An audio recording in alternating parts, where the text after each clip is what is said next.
ഒറ്റയ്ക്ക് പോവാം. വേണ്ട, ഞാൻ അങ്ങോട്ടില്ല. ആരോടാ പറയാനുള്ളതെന്ന് വെച്ചാ പറഞ്ഞിട്ട് വാ, നമുക്ക് ഉടനെ പോവാ. കുറച്ചു ദിവസം കഴിയട്ടെ, ഞാൻ വരാം. പറ്റില്ല. ഈ നിമിഷം നീ എന്റെ കൂടെ വരണം. അച്ഛനാ വിളിക്കുന്നു. എന്നെ നീ ഓർക്കണ്ട. നിന്റെ അമ്മയുടെ കണ്ണീര് അതും നീ കാണണ്ട. പക്ഷെ നീ കടലിൽ ചാടിയ അന്ന് മുതല് നിന്റെ വിധവയായിട്ടൊരു പെൺകുട്ടി എന്റെ വീട്ടിലിരിപ്പുണ്ട്, സുജാത.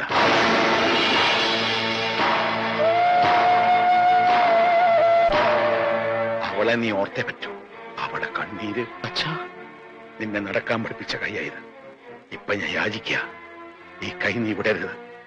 മോൻ അച്ഛന്റെ കൂടെ വരണം.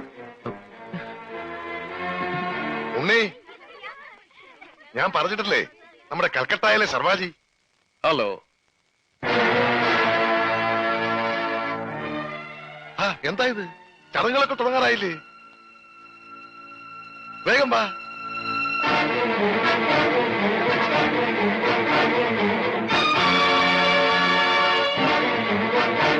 ഉണ്ണികൃഷ്ണ, അവനിപ്പോ ഈ കുടുംബത്തിലൊരു അംഗമാണ്.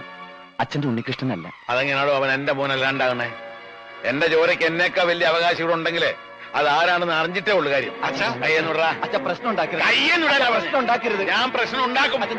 ഞാൻ ഇവിടുന്ന് എന്റെ മോനെ കൊണ്ടല്ല പോകുന്ന. ഞാൻ ഇവിടുന്ന് എന്റെ മോനെ കൊണ്ട് പോകും. എന്നാ ചെല്ല്, ചെന്ന് ചോദിക്ക്. ഇപ്പൊ അവകാശം പറഞ്ഞ് ചെന്നാലുണ്ടല്ലോ, അവനെ കൊലക്ക് കൊടുത്ത് ഇറങ്ങി. ചെല്ല്, ചെന്ന് ചോദിക്ക്. നിങ്ങൾ എല്ലാവരും കൂടി അവനെ ഈ അവസ്ഥയിലാക്കിയത്. ഇനിയെങ്കിലും അവൻ സമാധാനമായിട്ടൊന്ന് ജീവിക്കട്ടെ. അച്ഛൻ പോ. അവൻ മരിച്ചെന്ന് കരുതിക്കോ.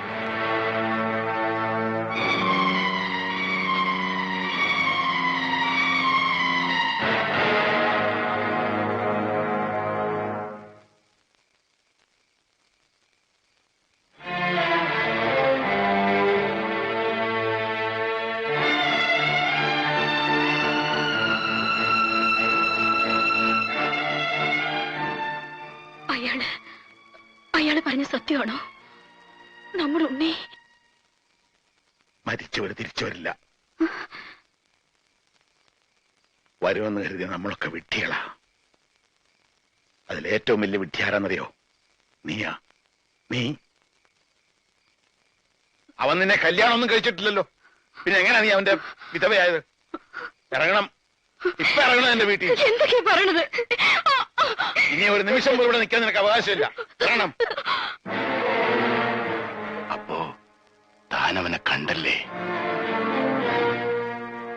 താൻ വിളിച്ചിട്ട് തന്റെ മോൻ വന്നില്ല അല്ലേ?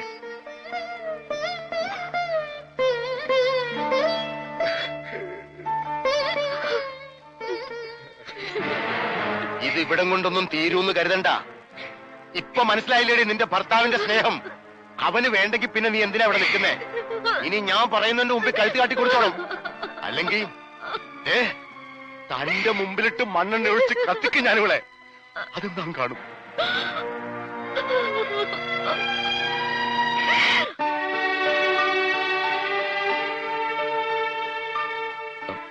ഞാൻ വീട്ടിലേക്കൊന്ന് പോവാ. സുജാതയെ കാണണം. അവളോട് മാപ്പ് പറഞ്ഞ് സമ്മതം വാങ്ങണം. വരും, തിരിച്ചു വരും. നീ എനിക്ക് വേണ്ടി പ്രാർത്ഥിക്കണം.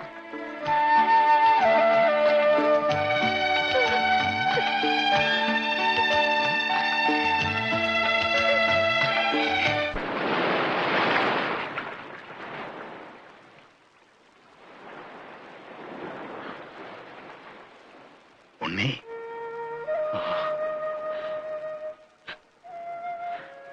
മോനെ. ഞാൻ വന്നല്ലോ, എന്റെ പൊന്നുമോനിങ്ങി വന്നല്ലോ. ഓർക്കണം, ഈ പാപമൊക്കെ ഞാൻ എവിടെ കഴുകിക്കളയെന്ന് എനിക്കറിയില്ല. അച്ഛനോട് പൊറുക്കണം. ഒന്നും പറയണ്ട. നിന്നെ മനസ്സിലാക്കാൻ ഇപ്പോഴെങ്കിലും എനിക്ക് കഴിഞ്ഞില്ലെങ്കിൽ അച്ഛനെന്ന് പറയാനുള്ള യോഗ്യത ഇല്ലാണ്ടാവും. വാ, വീട്ടിൽ വാ. ഒരു നിമിഷം നേരത്തെ നിന്നെ കണ്ട അത്ര നേരം കൂടെ ആയുസ് കിട്ടുന്ന 2 പേരുണ്ട്. വാ.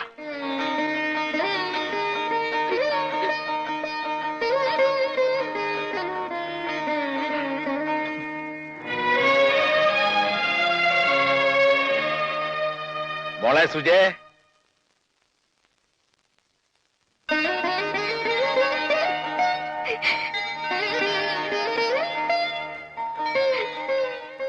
മോളിത് ആരാന്ന് നോക്കിയേ. നിന്റെ തപസ്സിന്റെ ശക്തി കൊണ്ട് മാത്ര ഇവനെ നമുക്ക് തിരിച്ചു കിട്ടിയത്. മോളിങ്ങി വന്നേ.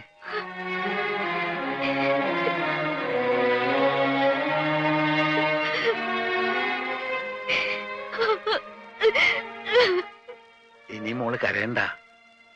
ദേ നിന്റെ ചെറുക്കൻ, ഇവനിനി നിന്റെയാ.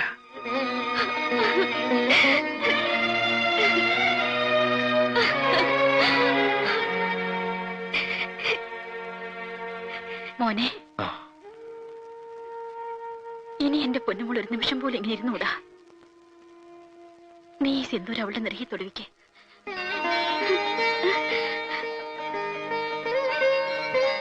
നാളെ എന്റെ വിവാഹമാണ്.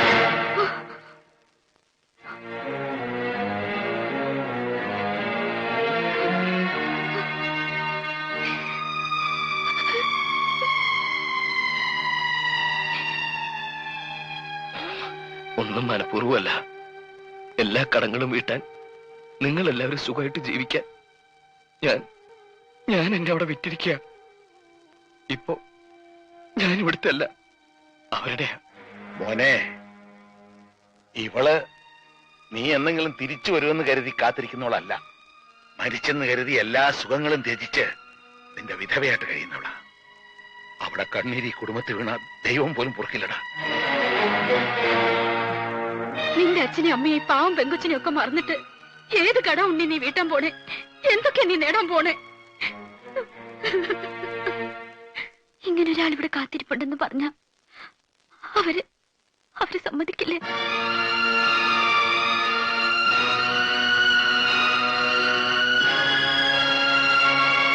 സുജി, ഞാൻ ബുദ്ധിമുട്ടാച്ച വേണ്ടാട്ടോ. ഞാനിങ്ങനെ വെറുതെ